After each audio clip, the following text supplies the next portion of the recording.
వార్డుకు కూడా ఇన్ఛార్జీలు వేసుకున్నాం. సర్వసన్నద్ధంగా పార్టీ ఉన్నది. అన్ని రకాలుగా కూడా మరి ముందుకు పోతాము, తప్పకుండా మంచి విజయం సాధిస్తామనే ఆశాభావంతో ఉన్నామని తెలియజేస్తూ ఇంతమంది పత్రికా మిత్రులు వచ్చినారంటే ఇది ప్రత్యేకమైన కారణం. ముఖ్యంగా మా కరీంనగర్ నుంచి కూడా వచ్చిన మా సోదరులకి సిట్ అంటే ఏముంటది బ్రదర్, సిట్ అంటే సిట్టు, రేవంత్ రెడ్డి గారు సిట్ అంటే సిట్టు, స్టాండ్ అంటే స్టాండ్. అది సిట్టు కాదు, పిట్టు కాదు. తెలుగులో ఆ సీరియల్ వస్తుంది కార్తీక దీపం అని, అది ఒడవది తెగది. ఇది కూడా గంతే. 2 ఏళ్ల కింద రేవంత్ రెడ్డి పాపం పరిపాలన రాదు, శాత కాదు, అసమర్థుడు, ఇచ్చిన హామీలు నిలబెట్టుకునే తెలివి లేదు. 420 హామీలు ఇచ్చి అడ్డగోలు అబద్దాలు చెప్పి అధికారంలోకి వచ్చారు. తప్పించుకోవాలంటే ఏం చేయాలి? అమలు చేయకుండా 6 గ్యారెంటీలు, 420 హామీలు, ఏదో ఒక రూపంలో అటెన్షన్ డైవర్షన్ గేమ్లు ఆడాలి.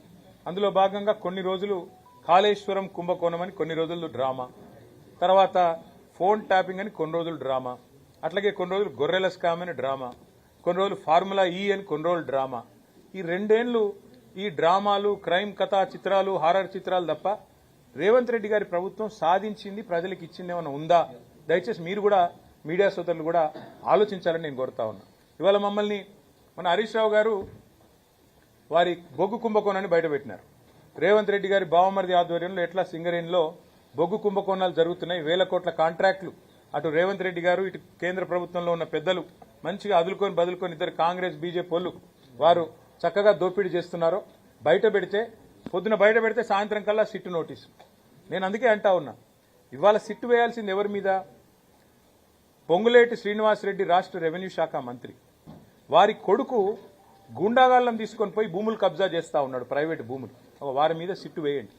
ఇవాళ రేవంత్ రెడ్డి గారి బావమరిది సృజన్ రెడ్డి డైరెక్ట్ గా బొగ్గు కుంభకోణాలు చేస్తున్నాడని ఆధారాలతో చూపెడితే వారి మీద సిట్టు ఉండదు, ఏ విచారణ ఉండదు. కనీసం బీజేపీ వాళ్ళని ఆశ్చర్యం అనిపించింది కిషన్ రెడ్డి గారు మాట్లాడితే. ఆయన అంటున్నాడు, ఏది రాష్ట్ర ప్రభుత్వం కంప్లైంట్ చేస్తున్నట, ఈయన సిబిఐ విచారణకు ఆదేశిస్తారట. అంటే ఎట్లుందంటే ఇది పట్టపగలే దోపిడీ చేసిన దొంగ, నేను దొంగతనం చేసిన అనుభవం ఇవ్వడం చెప్తాడా పోలీస్ స్టేషన్లో? దొంగ అని చెప్పి మేము ఆధారాలతో సహా చూపెడుతుంటే కాదు కాదు కాదు దొంగనే ఫిర్యాదు చేయాలి, చేస్తే మేము విచారణకు ఆదేశిస్తాం.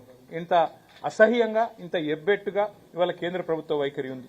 అమృత్ స్కామ్లో సృజన్ రెడ్డి గారి కంపెనీకి అర్హత లేకపోయినా కేంద్ర ప్రభుత్వ పథకం అమృత్లో వీళ్ళ బావమరిది రేవంత్ రెడ్డి గారి బావమరిది ఇవాళ కాంట్రాక్టులు ఏవైతే దక్కించుకున్నారో ఆధారాలతో సహా నేను పోయి ఢిల్లీకి పోయి కేంద్ర పట్టణాభివృద్ధి శాఖ మంత్రికి ఇచ్చినాను.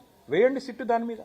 అట్లాగే మరి సుప్రీంకోర్టు ఎంపవర్డ్ కమిటీ చెప్పింది, కంచె గచ్చిబౌలి భూముల్లో 10,000 కోట్ల కుంభకోణం జరిగింది, దీని మీద ఒక స్పెషల్ ఇన్వెస్టిగేషన్ టీం వేయండి అని చెప్పి నేను చెప్పడం లేదు, బీఆర్ఎస్ చెప్పడం కాదు, సుప్రీంకోర్టు అపాయింట్ చేసిన సెంట్రల్ ఎంపవర్డ్ కమిటీ కేంద్ర ప్రభుత్వానికి రికమెండ్ చేసింది.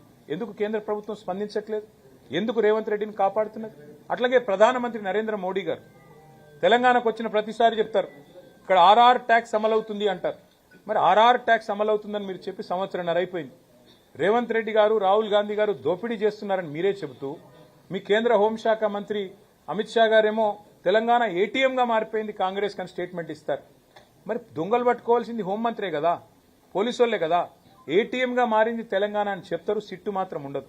అట్లాగే మీరు ఆర్ఆర్ ట్యాక్స్ అంటారు, దాని మీద సిట్టు ఉండదు, దాని మీద విచారణ ఉండదు. బొగ్గు కుంభకోణం జరిగిందయ్యా అని చెప్పి ఆధారాలు ఇస్తే దాని మీద సిట్టు ఉండదు. మమ్మల్ని మాత్రం పిలుస్తున్నారు.